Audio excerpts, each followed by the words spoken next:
Makaraang ipaliwanag lahat ni Dojan kay Pooh. Hinawakan ni Pooh si Dojan. Biglang nakaramdam ng kakaiba ang katawan ni Dojan. At nagsimulang mag-alala si Dojan. Gusto niyang umalis ng mabilis at iniisip kung ano ang ginagawa ni Pooh. Sumulyap si Dojan kay Pooh na nagkatitigan sila sa isa't isa. Napansin ni Dojan na parang may nadagdag sa kanya. Kung titingnan mong mabuti pero baka hindi halata sa unang tingin. Siya ay naguguluhan pa rin sa mga intensyon ni Pooh. Pagtataka kung ano ang nagaganap. Si Dojan ay bumalik sa kanyang gusali at ang mga gwardya ay nagtanong kung bakit siya bumalik kaagad. Ipinaliwanag ni Dojan na siya ay may nakalimutan. Inaasar na sinabi nga na siya ay ulyanin na. Pinaalalahanan ng mga guard si Dojan na mag-ingat. At sumang-ayon naman si Dojan. Sa loob ng gusali sa gitna ng maraming tao si Dojan na naglalakad na may kakaibang dark energy sa paligid niya. Dumating sa tahanan ni Gonsang. Habang si Pooh ay nakatago sa tabi niya. Sa Shang Palace ng sekta ng Qinjing ang kanilang pinuno na nakilala bilang santo ng martial spirit ay nakaupo sa isang mesa kasama ng isang grupo ng mga tao. Ang pinuno ay nagtatanong sa kanila kung ang sitwasyon sa labas ay naging mas magulo ba? Ang isa sa mga lalaki na nagpaalam sa pinuno na malapit na nila maahanap ang mga asasin. Ang pinuno ay nagpahayag ng kanyang sama ng loob. Dahil ang mapangahas na assassin ay nangahas na i-target ang kanilang sekta. Ang kanyang nakababatang kapatid na si Wu Jinpan na pangalawang pinuno ng sekta ng Qinjing at nagtanong kung katanggap-tanggap ba ito. Matibay na tumugon si Wu Jun na tiyak na hindi ito katanggap-tanggap at naniniwala siyang may nakipagsabuatan para isagawa ang pag-atake na ito. Tinanong si Wu Ho kung sino ang kanilang pinaghihinalaan sa mga kaganapan na ito. Ipinahayag ni Wu Ho na maaga pa para gumawa ng konklusyon para dito. Dahil kulang sila ng sapat na impormasyon. Kaya't nagpadala si Wu ng ilang alagad para mang-alap ng higit pang mga detalye. Isa pang lalaking naroroon na kilala bilang Saint of Martial Justice at hari ng King Jin sect, idinagdag ng pinakamalakas na mandirigma na ang aksyon na ito ay naaayon sa kung ano ang inaasahan nila mula sa nakababatang kapatid na si Wu. Iginiit niyang kung sino man ang may pananagutan ang kanilang mga aksyon ay walang kapatawaran. Binibigyang diin niya na ang sekta ay nasa isang mahalagang punto at dapat nilang tiyakin na hindi na mauulit ang mga ganitong insidente para masigurado sa lalaki na hindi na kailangang mag-alala. Aalagaan niya ang isang kritikal na kaganapan. Kung saan ang Django ay nasa ilalim ng banta mula sa Celestial Demon Union sa isang labanan sa pagitan ng langit at mga demonyo. Ang kahangahangang martial artist na si Li Guok ay bumuo ng Providence Alliance. Ang mga nagsanib puwersa tulad ng Shaolin Temple, Wudong Sect, at ang Mount Hua Sect ay nakamit ang malalaking tagumpay at naibalik ang kanilang dating kadakilaan. Gayunpaman ang mga hindi sumapi tulad ng sektang King Chang at sektang Mi ay naiwan sa isang titulo lamang ng dakilang pamilya ni Sichuan. Ngunit hindi naman mapapantayan ang kanilang mga aktwal na tagumpay. Sinasabi ng pinuno na kung gusto nilang abutin ang mga matagumpay ng grupong yon, dapat nilang puksain ang mga hadlang na tulad nito. Sinabi ng pinuno sa lahat na kailangan nilang manatiling nakatuon, hinihiling ni Wu sa pinuno na huwag mag-alala. Binanggit na kung mangyayari ang mga bagay-bagay binalak na maabyutin nila ang mga matagumpay na grupo sa loob ng 10 taon. Pinuri ng santo ng martial justice si Wu dahil sa pagiging maaasahan at nagpapahayag ng kanilang kaligayahan sa pagkakaroon ng isang tulad niya. Binanggit ni Saint na ang kadakilaan ni Wu ay naimpluwensyahan din ng kanyang anak na nagpakita ng kahangahangang talento. Si Wu na tumugon ng mahinahon na nagsasabing si Saint ay mabuti din. Pagkatapos ay nagtanong ang mabait na Saint tungkol sa kapakanan ni Ganang na binanggit na hindi pa siya nakikita sa publiko. Dahil alam niyang pinili ni Ganang na ihiwalay ang kanyang sarili at tumuon sa kanyang pagsasanay, na nagyuudyok ng pagnanais para sa pagbabayad sala. Sinabi niyang ikinalulungkot niya na hindi niya mapalaki ng maayos ang kanyang sariling anak na tiniyak ng pinuno na ayos lang ito, dahil normal ito sa isang anak na lalaki sa kanyang edad. Si Ganang ay isang matibay at mahusay na batang lalaki. Iginiit ni Saint kay Wu na wala siyang dapat ihingi ng paumanhin para sa isang bagay na nalutas na ng mapayapa. Ipinangako ni Wu papakiusapan niya si Ganang upang makatulong pagsubaybay sa sekta. Sumang-ayon ang santo at sinabi na sapat na ang idinagdag ng pinuno na kahit ano pa ang sabihin ng iba. Si Wu Ganang ay may tuturing na may kakaibang talento. Hindi malayong si Ganang ang papalit sa 3 major sect, lahat ay tumango upang ipakita na naiintindihan nila. Subalit sinabi ng pinuno na narinig niya na tinanggap ni Wu ang Mi's proposal for marriage. Kinumpirma ni Wu at sumagot ng oo, ang balita ay may katotohanan. Tumugon sa pagsasabing ang pagpapakasal sa isang mula sa Emi sect ay isang magandang desisyon. Ang pinuno pagkatapos ay nagtanong kung ang babae ay ang nakababatang disipulo ng Abyss of 9 Calamities. Kinumpirma ni Wu na iyon nga. Nabanggit ng pinuno na maraming magandang kwento patungkol sa kanyang pagiging matalino at maganda. Ang ganyang babae ay bagay kay Gan-ang. Gayunpaman si Wu ay may mga alalahanin pa rin. Ang pinuno nagtatanong kung dahil ba sa pinuno ng Abyss. Ipinaliwanag ni Wu na oo, yun ang dahilan. Ang abuse ng 9 na kalamidad ay sabik na makahabol sa sekta ng Qinjing. Kung ikasal si Gan-ang sa kanyang bunsong alagad, posibleng baka madami na ang sekta ng Qinjing. Kaya naman tinatanggihan ni Wu ang proposal pansamantala. Hanggang ngayon ang kinikilala ng pinuno na wala silang maraming mapagpipilian na hindi nila maaring panatilihing magkakaaway sa maliit na rehiyon ng Sichuan na ito. Binibigyang diin ng pinuno na dahil si Gan-ang ang natatanging pag-asa ng sekta ng Qinjing. Umaasa si Wu na bigyan siya ng espesyal na atensyon, tiniyak ni Wu ang sinasabi ng pinunong, tiyak na gagawin niya yon. Sa labas ng Brute Moon Palace, si Dojan unang pagkakataon na makita ito ni Pu. Pero yung layout ay parang yung nasa underground cave. Kaya familiar na si Pu, na kahit sarado ng mahigpit ang gate ay makapasok pa rin siya sa loob. May naririnig si Dojan at nagtataka kung si Kuya Gan-ang ay nagdala ng isa pang babae. Mula sa malayo narinig ni Dojan ang mga guard na nag-uusap. Isang gwardya ang nagpahayag ng hindi paniniwala na ginagamit ni Gan-ang ang isolation training bilang dahilan para dalhin ang mga babae. Ang isa pang guard ay sinabihan siya na tumahimik at pinag-iisipan nila kung saan maaaring isa sa kanilang sariling mga alagad. Ang pangalawang bantay ay tumahimik.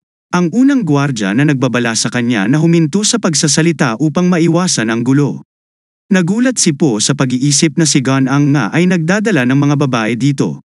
Ang sekta ng Qinjing ay nakatutok sa pagsasanay sa espada kaya hindi inaasahan na marinig ang tungkol sa isang bagay na nangyayari sa sword training hall. Nagpasya ang mga guard na bumalik sa loob at nahiga si Dojan.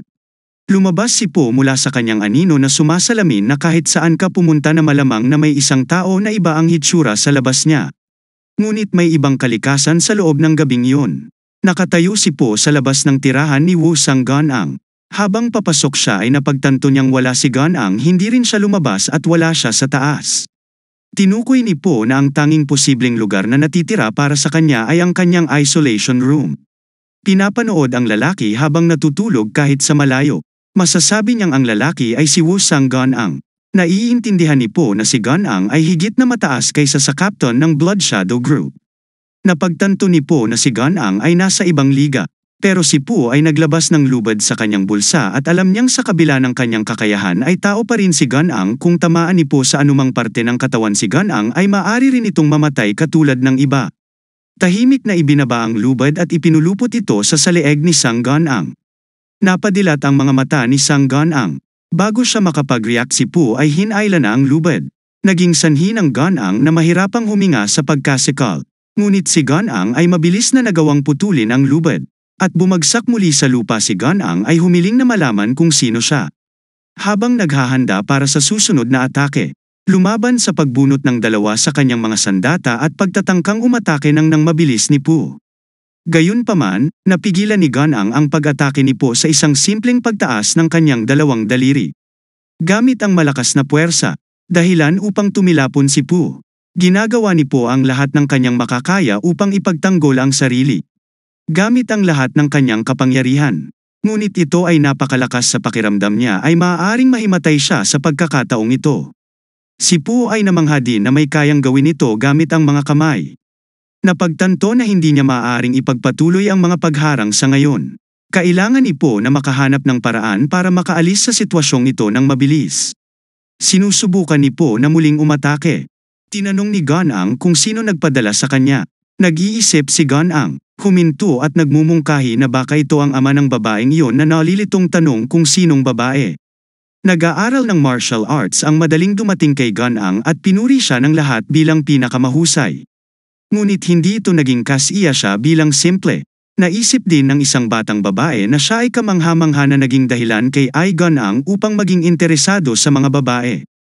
Gayunpaman si Ganang ay nagsisisi sa pagkakamaling nagawa niya sa isang babae. Alam niya ang kanyang pagkakamali at tanggap niya ang kanyang maling gawain. Ngunit hindi naniniwalang siya ang may pananagutan sa kanyang kalunos-lunos na kinalabasan. Pagsasanay na siya mahanap itong si Po. Sa kabilang banda ay nalulula si Po sa kapangyarihang bawat bitaw ng lakas na nagmumula na si Ganang ay malakas. At nakakatakot na parabang si Ganang ay napapaligiran ng hindi mabilang na matutulis na talent. Si Ganang ay naglulunsad ng pag-atake patungo sa kay Po na ginagawa ang kanyang makakaya para harangin ang buong lakas. Ngunit patuloy na umaatake si Ganang at nakakaiwas peren si Po sa bawat strike. Habang si Po sa wakas ay nagtagumpay sa pagsipa kay Ganang, minsang nakaramdam ng inis si Ganang sa pamamagitan ng mabagal na galaw ni Po. Samantalang si Po ay napahiga sa sahig at si Ganang ay pinalipad ang mga sandata ni Po palayo at sinabing sapat na ang mga nalaro ni Po. Oras na para mamatay siya. Mabilis na tumakbo para kumuha ng sandata, ngunit mabilis na kumuha ng sariling sandata si Ganang at inatake si Po. Binato ng sandata si Ganang, ngunit namimiss nito na napagtanto ni Po na hindi gumagana ang kanyang plano. Ngunit alam niyang wala siyang ibang pagpipilian. Nagpasya siyang magpatuloy sa pag-atake si Ganang bilang pag-atake kay Po. Si Ganang ay gumagamit ng isang espesyal na pamamaraan na tinatawag na Kinjin Secret Technique 22 Sword Waves. Ang mga alon na ito ay lumipat patungo kay Po. Habang si Ganang ay nakatayo sa gitna nila, nagtago sa likod ng isang babae para proteksyon ang mga alon sa matinding nakakatakot pareho si Po at ang babae. Si Ganang ay nagsabi kay Po na mamatay at inaatake siya ni Po. Naaalala ang isang pakikipag-usap kay unang Sword Lim, kung saan sila ay pinayuhan na matuto ng martial arts techniques. Naalala rin ni Po ang isang pag-uusap nila Soyol na nagtanong kung kusang loob na maging scapegoat si Po. Oras ay magbubunyag kung siya ay magiging isang scapegoat o isang lobo. Si Po ay gumagamit ng kanyang armas upang harangan ang atake ni Ganang. Nagtataka kung paano mahahadlangan ng isang tulad ni Po ang kanyang malakas na atake. Sigurado siyang hindi ito magagawa ng isang ordinaryo. Si Ganang ay nagtanong kung sino si Po. Nakipag-usap si Ganang sa lihim na martial art technique ng kanyang sekta ng Kinjin. Ang 72 sword waves. Iniisip sa sarili kung paano pa niya ito hindi magagawa ay sinanay at natutunan niya ang pamamaraang ito ng husto upang mabuhay. Kahit na hindi siya kasing husay gaya ng pinaniniwalaan ni Ganang, na kaya niya itong talunin, pinapagana ni Ganang ang swift mind technique at nagkontra-atake si Po. Nakakuha ng pagkakataon si Po at sinaksak si Ganang sa dibdib. Nagsimulang dumyugo si Ganang sa kanyang bibig at laking gulat niya na nagawa ito ni Po sa kanya. At inikat ang espada at pagkatapos ay itinapon siya sa lupa. Pagkatapos ay lumakad palayo sa Sichuan region, sa loob ng Bright Moon Palace. Si Wo ay napuno ng kalungkutan habang siya ay nagdadalamhati sa walang buhay na katawan ng kanyang anak. Napakasamang bagay na maaaring mangyari. Ang pinuno ay pinag-iisipan kung bakit ang ganitong trahedya ay tatama sa kanilang sekta. Ang nagsalitang santo at nagmumungkahi na tanggalin ang babaeng umiiyak sa isang sulok. Nataranta ang pinuno at nagtanong ang santo upang magpaliwanag. Iniisip niya kung ang santo ay nagmumungkahi na dapat nilang itapon ang isa sa kanilang sariling mga alagad. Ang santo ay ipinaliwanag na kailangan nilang pag-isipan ang tungkol sa reputasyon ni Ganang, kung kumakalat ang balita na nagdala si Gan Senador ang isang babae, habang siya ay nagsasanay sa isolation. Maaaring masira ang parehong mga reputasyon ni Gan Senador at ang kanilang reputasyon bilang sekta. Ang mungkahing ito ay ikinagagalit ng kanilang pinuno. Iginigiit ng pinunong santo na ang ginawa ay tapos na si Ganang ay natapos sa pakikipagtalik.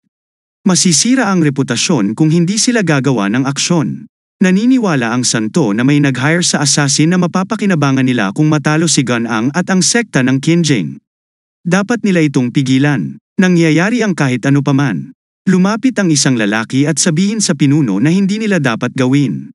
Na sinasabi niya na ang buhay ng tao ay mas mahalaga kaysa sa reputasyon ng sekta. Idinagdag ng lalaki na ang babae ay isa ring alagad ng kanilang sariling sekta. Ang santo ay nagtatanong kung ang lahat ay nagbabahagi ng pananaw na iyon ay nagbabala sa santo. Kung ang mga bagay ay ipagpatuloy ang ganito, hindi na nila maabyutan o mapantayan ang Shaolin sect or Wuwang sect, at hihina ang kanilang posisyon na ginagawa silang isang ordinaryong sekta. Lahat ay nalungkot. Tumayo si Wo at naglakad papunta sa babae. May hawak na sandata ay kinausap niya ito na nagsasabing bilang isang alagad ng kanilang sekta ay dapat niyang maunawaan na umiiyak ang dalaga. Mas mahirap tanungin siya ni Wu kung bakit siya lang ang nakaligtas. Dapat ay isa siya sa magtatanggol kay Ganang. Nakikiusap kay Wu na patawarin siya, ngunit hindi siya nakinig. Ang pinuno ay nagmamadaling tinakbo si Wu at nagtanong sa kanya kung ano ang kanyang ginagawa. Ang pinuno na nagtatanong kung ano pa ang dapat niyang gawin. Ipinaliwanag niya na si Ganang ay hindi lamang mahalaga sa Qinjing sekta. Habang nagtatanong ang kanyang ama na si Wu kung paano siya tatayo at panuurin, habang bumabagsak ang reputasyon ni Ganang. Sinabi ni Wu sa pinuno na wala siyang pakialam kung isumpa siya ng pinuno o tawagin siyang petty. Ang mahalaga sa kanya ay maprotektahan ang kanyang anak. Sa sumunod na araw ang balita ng pagkamatay ni Ganang ay nakarating sa Misek. Ang Panginoon ay nagulat at hindi makapaniwalang ganito ang nangyari. Tinanong niya kung paano napatay ng isang assassin si Wu Ganang. Tinanong ni Janga ang master kung totoo na si Ganang Wu ay talagang pinaslang. Ipinaliwanag ng master na ang isang hindi matatakasan na bitag ay nakatakdang hulihin sila. Ngunit sa halip ay nagtago sila sa loob ng sekta ng Qinjing at pinatay si Ganang. Ang Panginoon ay nananaghoy. Pagkatapos sa wakas ay pumayag na sa kasal na sira na ang lahat. Nanghihinayang siya na kung natuloy ang kasal ay maaaring naisagawa niya ang kanyang plano na kontrolin ang sekta ng Qinjing sa loob ng 10 taon. Iminungkahi ni Django na ang assassin na pumatay ay hindi dapat hayaang mabuhay. Baka may alam silang importanteng sikreto kaya mas mabuting tanggalin na sila. Sabi ni Master na humingi na ng tulong ang sekta ng Qinjing patungkol dito. Itinuro ng Master kay Janga na tipunin ang mga alagad at makiisa sa pagsisikap na mahuli ang assassin ng walang mintis. Tinitiyak ni Janga sa kanilang Panginoon na gagawin niyang hawakan ito. Lumingon ang Master kay Silran at tinanong siya na dapat ay masaya siya, ngayong nakansela na ang kasal. Si Silran, tumugon na tiyak na hindi siya masaya at hindi siya natutuwa sa pagkawala ng kanyang asawa. Nagulat si Master at nagtanong tungkol sa terminong binitawan na asawa. Ipinaliwanag ni Silran na nagpaplano na silang maging mag-asawa kaya itinuturing ko na asawa ko na siya. Isang maaraw sa isang bukid ay masayang naglalakad ang isang lalaki na napansin niya ang bughaw na langit sa itaas at ang dilaw na lupa sa ibaba. Nakakaramdam sila ng kapayapaan at kasiyahan. Gayunpaman ang kanyang kapayapaan ay nagambala. Nang nilapitan siya ng mga gwardya, ang lalaki ay nalilito at tinanong ang mga gwardya kung ano ang nangyayari. Ipinaliwanag ng mga gwardya na sila ay naghahanap para sa isang kriminal na nakagawa ng isang malubhang krimen. Ang mga gwardya ay nagtanong sa lalaki na sabihin sa kanila kung sino siya. Ngayon ang lalaki ay ipinaliwanag na siya si Hil na nakatira siya sa isang kalapit na nayon at uuwi na siya pagkatapos magtrabaho sa bukid. Tanong ng bantay kung paano niya natapos ng pagsasaka gayong maaga pa. Sinabi ni Yael na natapos nila ang lahat ng gawain sa pamamagitan ng paglilinis lamang ng mga damo. Tinanong ng guard ang kanyang senior kung ano ang gagawin at nagpasya si senior na payagan si Yael na makadaan. Ipinahayag ni Yael ang kanyang pasasalamat at nagsimulang maglakad lampas sa senior. Gayunpaman nilapitan siya ng senior at napansin niyang malinis ang karit ni Yang Chil. Tinanong niya kung bakit ito hindi marumi kung siya ay namumutol ng mga damo. Si Yangel ay nagsimulang magpaliwanag. Ngunit ang nakatatanda ay sumabad sa pagbibintang sa kanya na siya ay kahina-hinala. Imunumungkahi na maaring siya ang assassin ng Abes. Ang senior guard ay nagpaputok ng batil pataas. Bilang hudyat para sa iba na nakatago sa tabi ni Yil. Nagsimulang makaramdam ng pagkabigo sa sitwasyong inutusan ng nakatatanda ang kanyang nasasakupan na hulihin si Yil. Galit na sinisigaw ng senior na si Yel ay inaakusahan na nagpapanggap na magsasaka. Pinaniniwalaan niyang sinusubukang itago ni Yil ang kanyang tunay na pagkakakilanlan. Nagtanggal ng kanyang maskara at lumalaban sa mga gwardya. Ginagamit ang kanyang mga natatanging kakayahan upang lumikha ng mga sinulid na mahusay niyang ibinalot sa leeg ng senior guard, na naging dahilan ng kanyang pagkasikal. Hinigpitan pa niya lalo ang tali, sa kagustuhang makakuha ng karagdagang information sa ABs na nabanggit kanina ng guard. Nakahinga ang senior guard at ipinaliwanag na ang abs na pinag-uusapan ay ang pinuno ng sekta ng Mi na kilala bilang Abuse ng 9 Calamities. Patuloy ang pagtatanong ni Pu. Nagtatanong din kung itong Abuse ay direktang nagutos sa kanya at sa lahat ng mga disipulo ng Mi sect para tulungan ang Qinjing sect sa paghuli sa assassin. Anuman ang circumstances, kinukumpirma ito ng senior guard at idinagdag na ang direktiba na ito ay hindi inaasahan. Dahil sa kasaysayan at mahirap na relasyon sa pagitan ng sekta ng Mist at ng sekta ng Qinjing. Si Po ay nananatiling naiintriga at nagtatanong pa kung ang Emi sect ba ay patuloy na nakikipagkooperasyon at tumutulong sa Qinjun sect. Ang gwardya ay patuloy sa pagsagot sa mga tanong ni Po. Ipinahayag ng gwardiya ang nakaraan. Ang dalawang sekta ay magkasalungat sa isa't isa na parang pusa at aso. Ang biglang pagbabago ng ugali at pakikipagtulungan. Ang nakatatanda guard bilang kakaiba at nagtaas ng mga hinala na tinanong ni Po ang nakatatanda kung nakita niyang kakaiba ang sagot ng senior ay oo. Ang mga naiisip ng senior ay nagpapakita na naghihintay siya ng isang martial artist na nakakita ng signal na siya ay natigil. Para magtuon ng mas maraming oras sa pag-iisip ni Po, iniisip niya kung sino ang maaaring maging mastermind sa likod ng lahat ng ito na isang taong nakakakilala kay Wu Guan'ang. Pakiramdam na hindi gaanong makapangyarihan kumpara sa kanya. Ang taong ito ay namuhunan ng 7 taon at maraming pera sa plano. Napagtanto ni Po na isang tao mula sa rehiyon ng Sichuan. Ang ABS Master. Habang lumalapit ang mga gwardya at sinusugod si Po. Nagbabala ang senior na mahirap na ang sitwasyon niya ngayon. Iminumungkahi niya na palayain siya ni Po kung gusto pa niyang mabuhay. Subalit pinutol ni Po ang lalamunan ng nakatatanda. Lumipat sa ibang eksena sa loob ng tent si Janga ay binigyan ng balita na ang assassin ay nagawang makalaya mula sa nakapaligid na mga martial artist. Si Janga ay nag-aalala at nag-iisip na si Po ay nagiging mas malakas. Sumasalamin sa kung gaano kapansin-pansin ang individual, ngunit hindi siya makapaniwala na isang assassin lang ang nagdudulot ng ganoong problema. Habab si Silran ay nagsasabi sa taong nagbibigay ng impormasyon na hahanapin nila ang assassin ng buong lakas. Pagsang-ayon ng impormante, biglang si Silran ay nagsalita na nagsasabing hindi nila dapat ituloy yon. Kung paano sinasalamin ni Django na tulad ng may mga pambihirang individual sa labas. Mayroong isa dito masyadong nakaka-curious. Tinanong ni Janga kay Silran. Nilinaw ni Silran na kung hindi pa nahuli si Po sa kabila ng di umano'y walang humpay na paghuli sa kanya, nangangahulugan ito na ang mga kasanayan ni Po ay higit na higit sa inaasahan.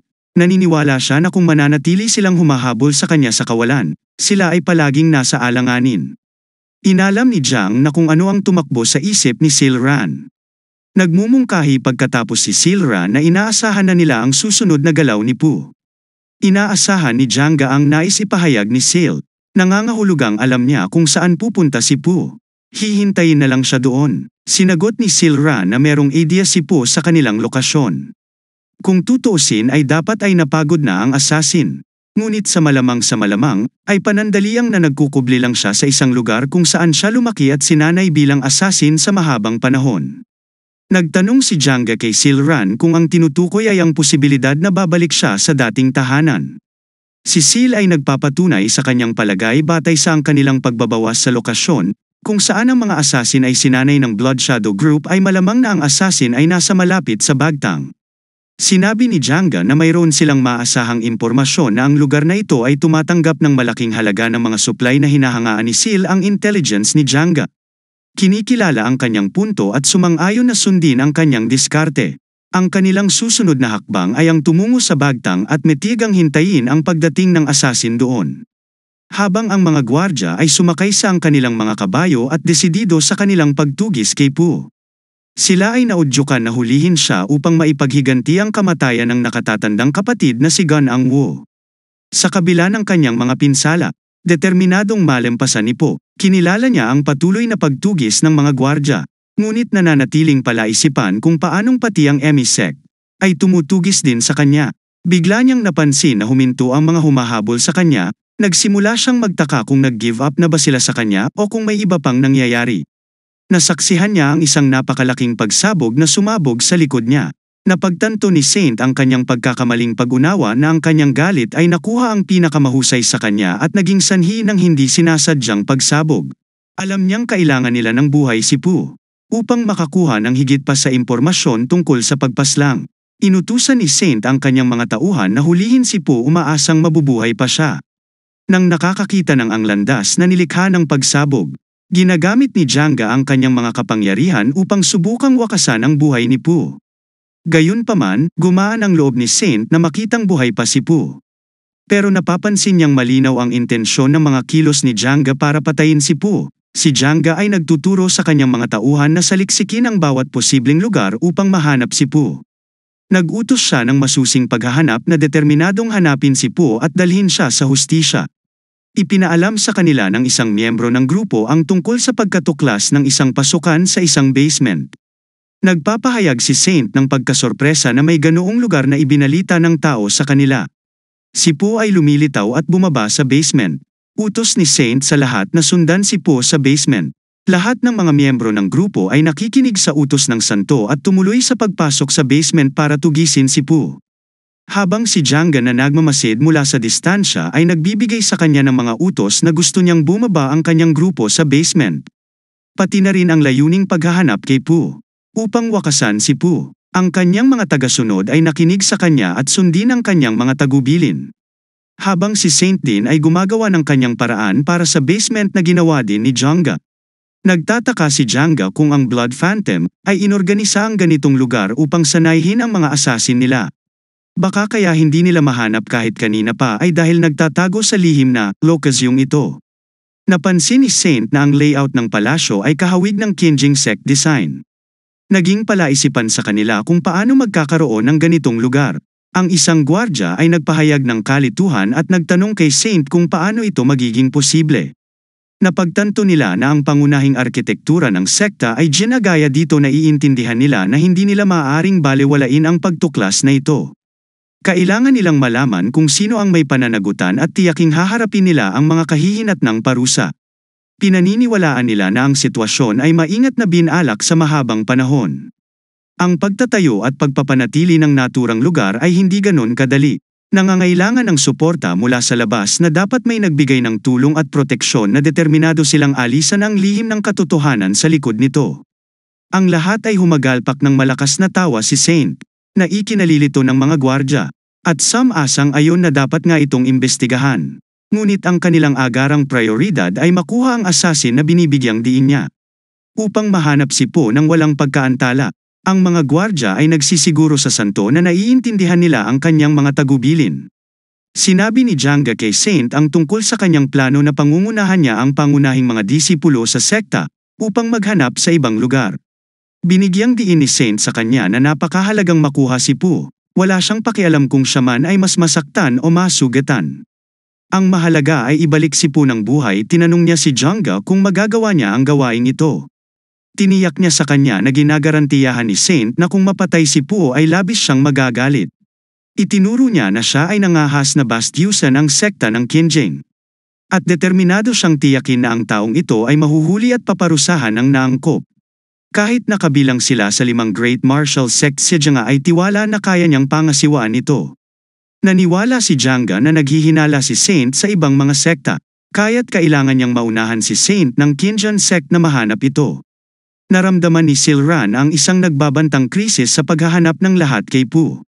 Pero sa ganitong sitwasyon si Pooh ang may kontrol, mas alam niya ang lugar na ito kaysa sa sinuman at advance bilang hunter. At hindi ang hunter na si Saint. Naggalugad na sila sa malawak na lugar sa ilalim ng lupa. Mahirap para sa kanya na paniwalaan na ang lahat ng ito ay nilikha sa tagong kuweba. Para lamang sa pagpatay ng isang tao. Ang gusali ay tila kahawig ng kanilang Qinjing sect na palasyo. Ngunit hindi ito kahanga-hanga sa design Saint kung ito lang ang lahat ng ginawa para sa mga assassin. Kung ito ay umiral na noon at ito ay ginawang muli para sa pagpapalaki sa kanila sa ibang pagkakataon. Ang nasa likod ng lahat ng ito na may sapat na lakas upang bumuo ng isang komplikadong istruktura sa loob ng isang kuweba. Habang nagpapatuloy si Saint sa kanyang paggalugad napunta siya sa huling silid na natuklasan niya ang isang lihim na kompartamento sa loob ng dingding. Nakahanap siya ng isang gintong scroll. Sa loob ay nabasa ang mga nilalaman at labis siyang nagagalit sa nang ahas ilagay sa alanganin ang kinabukasan ng sekta ng Qinjing para sa 500,000 lang na gintong yang. Ngayon ay determinado si Saint na huwag silang hayaang makatakas. Napansin niya ang isang passage sa dingding at pumasok sa isang silid. Natuklasan niya na puno ng mga ahas na nalilito siya tungkol sa tunay na layunin ng lugar na ito. Sa loob ay nadiskubre niya ang isang libro at iniisip kung ito ay may kaugnayan sa 9 Demonic Flow.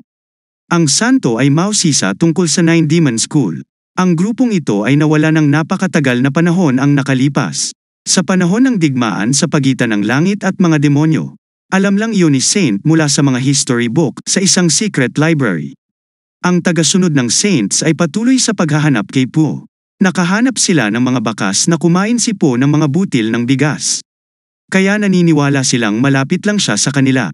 Nagbabala na si Po ay isang assassin at maaaring sorpresahin sila kaya dapat manatiling alerto.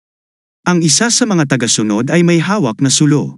Ngunit sinabing masyadong madilim. Ang sulo ay hindi sapat para maliwanagan ang lugar na lingid sa kanilang kaalaman ay nasa itaas lang si Po at mabilis na nakukuha ang isa sa mga followers gamit ang mga thread. Dahilan upang mawala siya sa kadiliman. Ang iba pang mga tagasunod na walang kamalay-malay sa kung ano ang nagaganap. Lumingon siya at mabilis na tumabi si Po sa kanya. Nang tumingin ang ibang mga lalaki nakita nila na ang lalaki sa kanilang likuran ay patay na. Batid nila na si Po ang may kagagawan nito. Nagsimulang tumakbo palayo at sinabihan ng isa sa kanila na huminto at bumalik. Ang mga lalaki ay nagpasya na hindi sila dapat maghiwalay sa isa't isa. Pinagpatuloy nila ang paghahanap sa paligid. Sinusubukan upang mahanap si Po. Bawat isa sa kanila ay may hawak na espada at tumatawag kay Po. Nagtatanong kung nasaan siya at lumabas siya. Hinihimok si Po na ipakita ang kanyang sarili at huwag magtago na parang duwag sa kadiliman. Bigla siyang nakaramdam ng kung ano at natakot.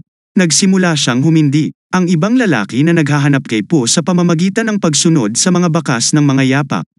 Sabi ng isa sa kanila na ang lupa ay mayroon ding mga footprints, hindi madaling subaybayan si Po sa paraang ito. Dumating sa conclusion na maaring ito ay mapanganib. Ang isa sa mga lalaki ay si Xing Ming at siya ay mula sa Qinjing sect. Si Xing Ming ay may iniisip sa paniniwalang kung ang pangunahing layunin ni Po ay makatakas ay gagawin niya ang lahat ng kanyang makakaya upang tumakbo palayo sa kanila at magtago. Ngunit sa halip si Po ay nananatili sa lugar ng kanyang mga kaaway. Alam na ito ay nagpapakita na si Po ay determinado at gusto niyang patuloy na lumaban hanggang sa dulo. Sa isang lugar kung saan siya comfortable, si Xing Ming na kung siya ang makahuli kay Po ay naniniwala siya na sa kanya ang reputasyon sa loob ng sekta ng Qinjan ay magiging mas mahusay. Sinabi ni Xing Ming sa iba na manatiling malapit sa kanyang likuran. Ipinaliwanag na magkakasama silang gagalaw at palaging susubaybayan ang mga posisyon ng isa't isa. Binalaan ni Xing Ming na maaaring umatake si Po kahit na hindi nila inaasahan. Hiniling niya sa kanyang koponan na manatiling alerto at huwag i-relax ang kanilang pagbabantay. Na sinasabi niya sa lahat upang naiintindihan. Biglang na-trigger si Xing Ming nang may isang sumigaw ng may bitag. Para mabilis na lumayo ang lahat sa mga blades at arrow sa kanila mula sa iba't ibang direksyon. Ginagamit nila ang kanilang mga armas para ipagtanggol ang sarili. Nagtataka si Xing Ming kung bakit may bitag dito. Tinanong niya kung okay lang ang lahat. At sinabi ng isang tao ang ilan ay nasaktan. Ngunit ang iba ay maayos na napagtanto nila na maaaring mayroong higit pang mga bitag sa paligid. Sinabihan sila ni Ming na manatiling kalmado at maging handa. Hinimok niya silang lahat na maging maingat. Nagulat si Xing Ming na mayroong isang yungib na may mga bitag na tulad nito. Nagtataka siya kung sino ang maaaring manirahan sa ganoong lugar. Sa sandaling iyon ay nakatayo siya sa itaas at nagmamatyag siya mula sa itaas. Ang mga ahas na lason at pangkukulam ang napapansin ng santo. Iniisip na ang mga ahas na ito ay maaaring tinipon ng siyam na paaralan ng demonyo para sa layunin ng pag-aaral. Naisip niya na ang lugar na ito ay maaaring ang pangunahing lokasyon ng paaralan ay pinag-iisipan din niya kung ginamit ng grupo ng asasin ang lumang kuweba na kanilang naiwan. Ang santo ay gumawa ng desisyon na sa sandaling bumalik siya sa Qingchang Mountain ay siya ay masusing mag-iimbestiga. Ang kasaysayan ng Nine Demons School ang Gintong Fan Squad ay dumanas ng pagkatalo at walang palatandaan ng purong Blossom Squad o alinman.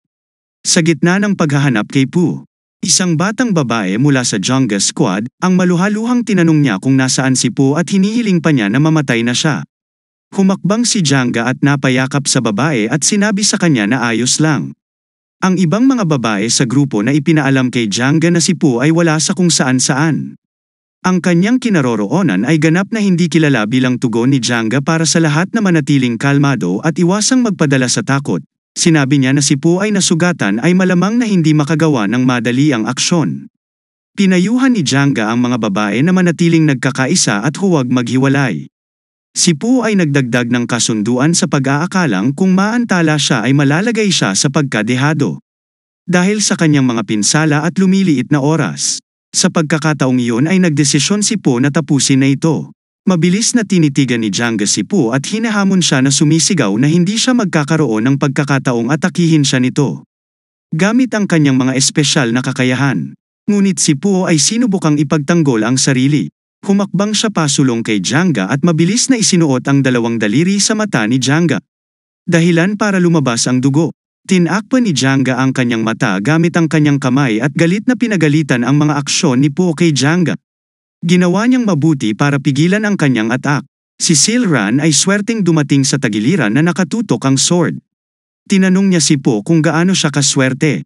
Napatunay ni Silran na tama ang kanyang hinala kung saan matatagpuan si Po. Kinikilala ang kanyang matalas na instincts at binanggit ni Silran na madalas niyang iyong marinig. Na nagtatanong kay Po kung bakit hindi pa siya sumusuko.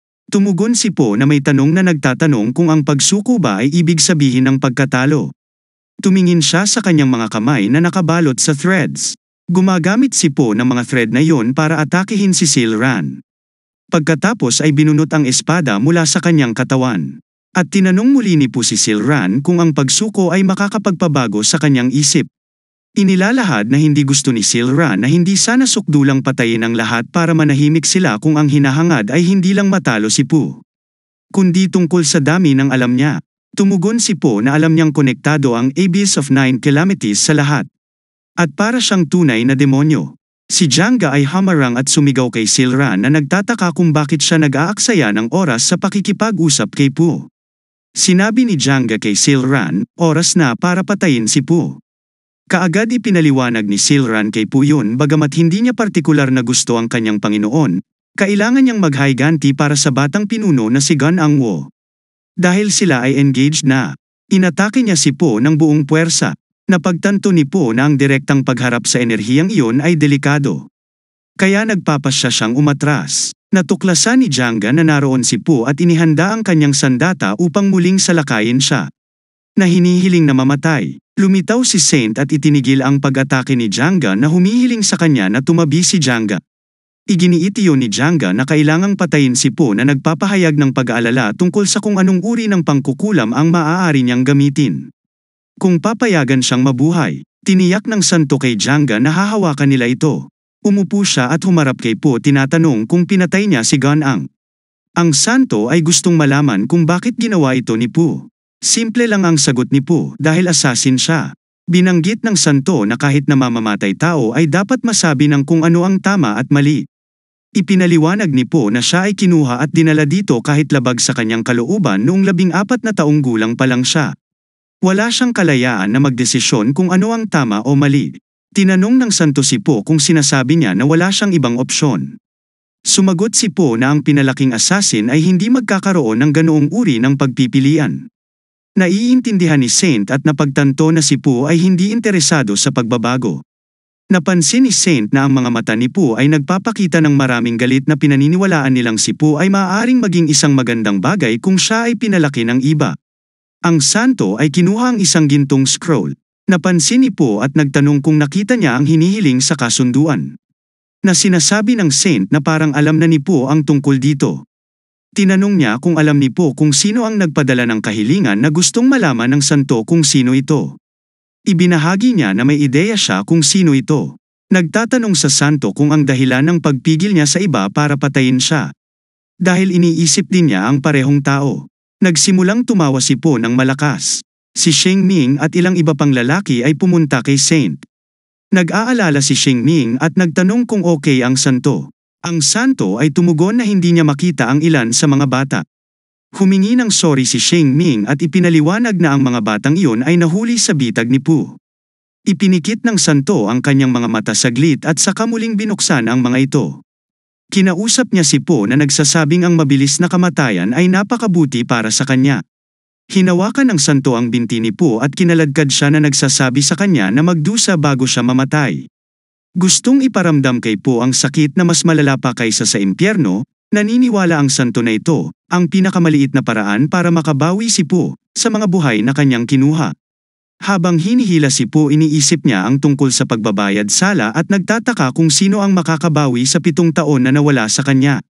Ang tanong niya sa kanyang sarili, Sa gitna ng paghila ng santo kay Po patungo sa lugar na yon, kung saan maraming ahas, ang inuulit na tinanong ng santo kay Po kung ayaw pa ba niyang bumawi sa kanyang mga maling nagawa. Ang santo ay nagsasabi kay Po na hindi siya isang taong dapat nilang kasama. Sabi niya hindi karapat-dapat si Po na makibahagi sa parehong mundo. Habang Sila ay inihagis ng santo sa isang bangin na puno ng mga ahas. At sinabihan siyang mamatay ng masakit habang sinusubukang itama ang kanyang mga pagkakamali dito, si Po ay dumapo sa mga ahas. Sinenyasan ng santo ang kanyang mga kasamahan na umalis na. Lingid sa kanilang kaalaman si Po ay pinapanood silang umalis. Inutusan ng santo ang kanyang grupo na selyuhan ang pasukan kapag nakalabas na sila.